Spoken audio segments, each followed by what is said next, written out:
The Entrepreneur MBA podcast purpose is to help existing business owners grow their companies past the 10 million in revenue per year benchmark. Here is your host, Stephen Halasnik.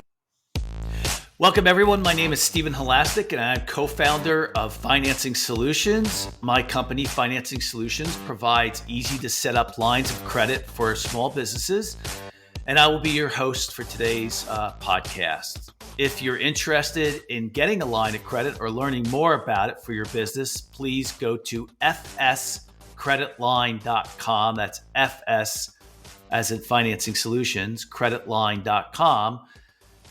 And you can find more about our line of credit program, which is really fantastic. Over the last 25 years, I have built 6 companies in the $5 million to $25 million range, and 2 of them have made the Inc. 500 fastest growing companies in the United States. I love learning from people with business experience, and today I am excited to be speaking with Rowena Scherer from Eat2explore. Rowena, a former financial executive in New York City and a culinary graduate of the French Culinary Institute, founded Eat2explore to teach her kids and kids around the world about different cuisines and countries while having fun. Rowena grew up cooking with her family in Malaysia, and as her kids were growing up, she forgot the joy of taking a break and cooking with her family. So she decided to take the things she treasured most: family, food, travel, and education, and create an opportunity for families like hers to discover cuisines and cultures from around the world while enjoying a shared meal together. Rowena, welcome to today's Entrepreneur MBA podcast. Thank you, Stephen, for having me.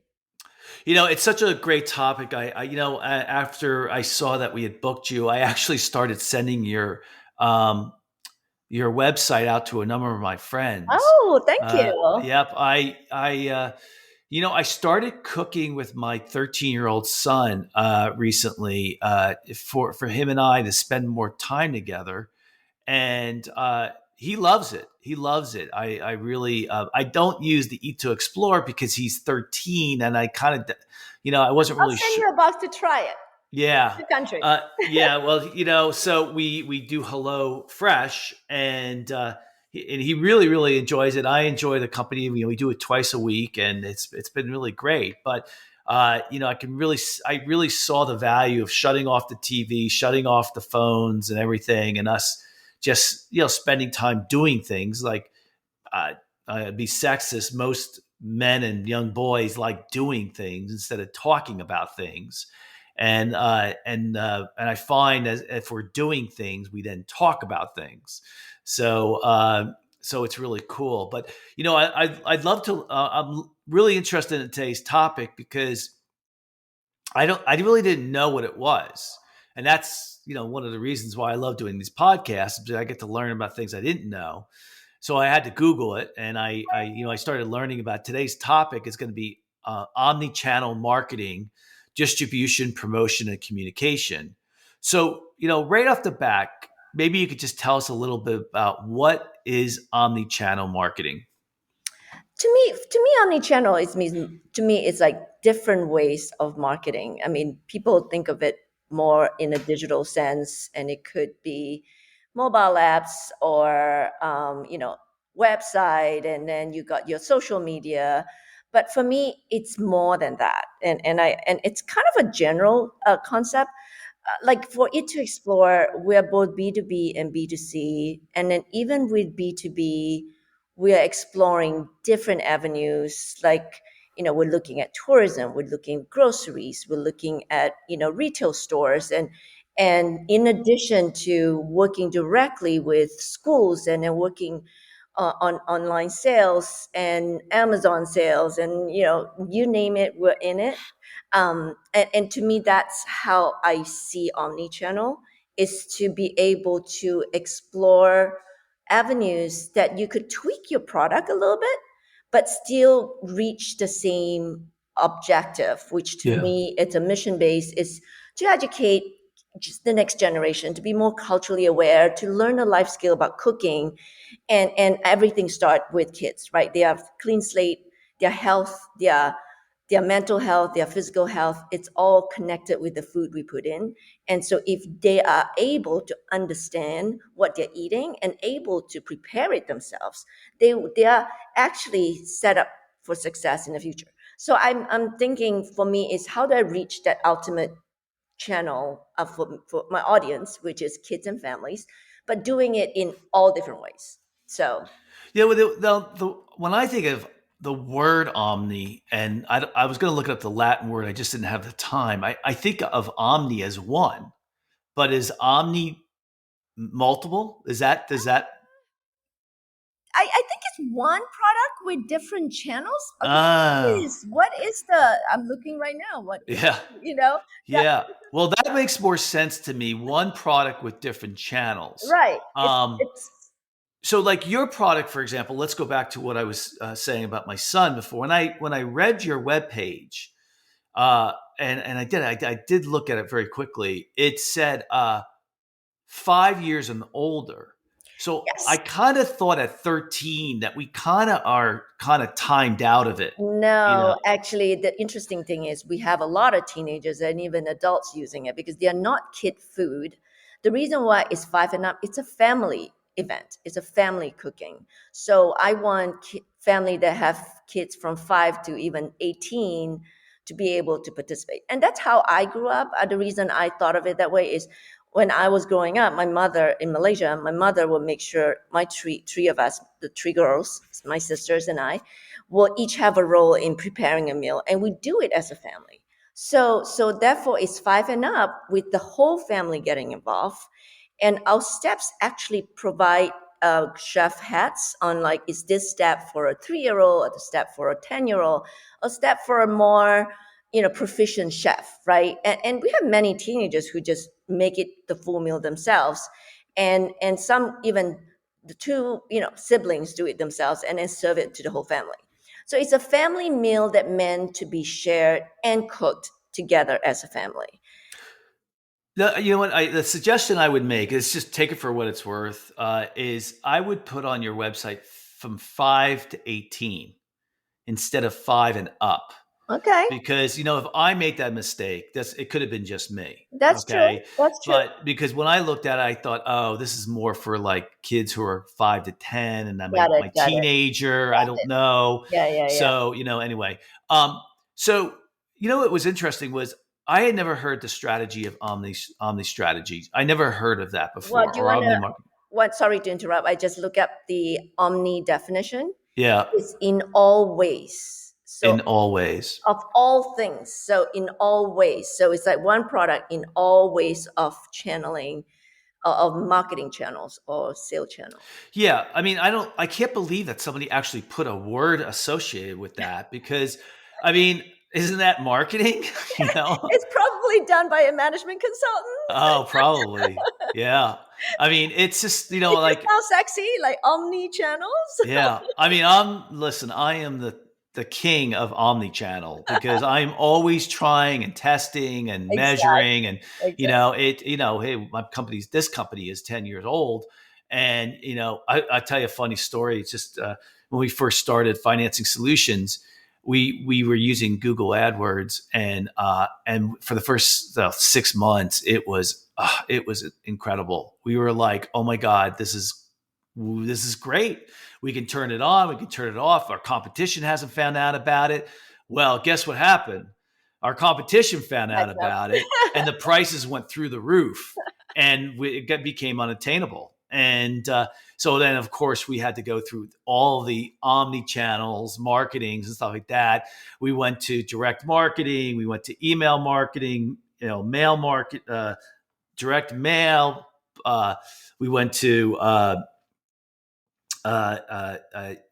SEO, of course. Then we went, and of course we did uh, trade publications, advertising, trade shows, Yeah, and we just kept going on and on and I agree. on. And it's always a moving target. I But agree.